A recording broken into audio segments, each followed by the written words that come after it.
Scientists predict that the first person who will live to celebrate their 200th birthday is alive today. And through the help of advanced biotechnology, we are at the brink of having the ability to keep the human body in a youthful state of physical and mental health, and thus increasing life expectancy. But what are some of the changes that we may encounter in a post-aging society? And here to tell us more is Chief Investment Officer of PSG Wealth, Adrian Pusk. Adrian, thank you for joining us. So with people living longer, what are some of the advantages of longevity? So obviously people are living longer, which is an advantage in itself, but also the quality of life seems to be improving. So a lot of what drives this longevity revolves around medical advances, but at the same time, when people do fall ill, the quality of the care is a lot better.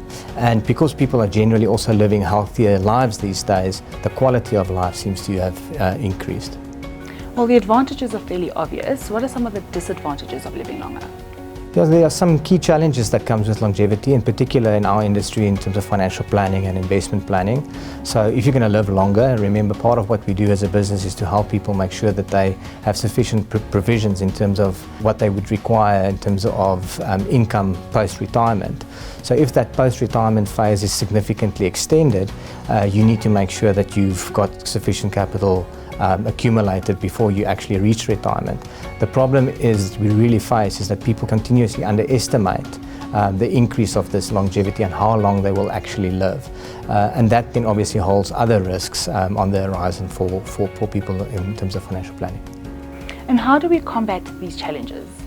Typically when we talk about financial planning, we always bring it back to the three fundamental gears in terms of how you forecast and create a provision for spending. The first would be investment horizon in itself. The second is to focus on your contributions. And then the third is on the investment growth. And between those three gears that you effectively have at your disposal, you need to structure it in such a way that you can reach your goals. If you're going to have investment returns that are less or more conservatively positioned portfolio, you're probably going to have to save for longer, for example. But now with longevity, we can assume that people actually have longer investment horizons. So the one thing you could potentially do is to position a portfolio more conservatively, but that's not necessarily to your benefit. The other advantage is that you can actually contribute within your time frame the amount that you have at your disposal and not fall short, because you will actually now have a sufficient investment horizon in terms of reaching your goal. Something else that came up through the research that I think is very interesting is the concept of a perpetual passive income. So perpetual meaning that it sustains itself indefinitely, and passive meaning that you don't necessarily actually have to do any work in order to get that income. So the perpetual passive income point means that the capital base that you've accumulated through the years of saving has actually now reached a point where you can live off the dividend yield, for example, if it's an equity portfolio. So, I mean, I remember growing up when people would say, if I would only win the lottery, I would put my savings in the bank and just live off the interest. Now, that's a good example of a perpetual passive income. So, previously it would be highly unlikely for people to save amounts equivalent to, for example, the lottery.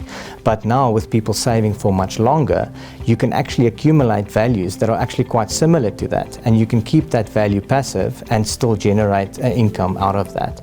So all of a sudden, something that was only accessible to a smaller grouping of ultra wealthy people is now becoming more accessible to a wider audience of the population in terms of making sure that they can reach that point and generate that income going forward. So that's an interesting development that I think people need to keep in mind as well, and it will have massive consequences through everything from labour markets to economies to the way we plan. Well, there you have it. A post-aging society brings with it an exciting range of opportunities and challenges that could change the face of history as we know it.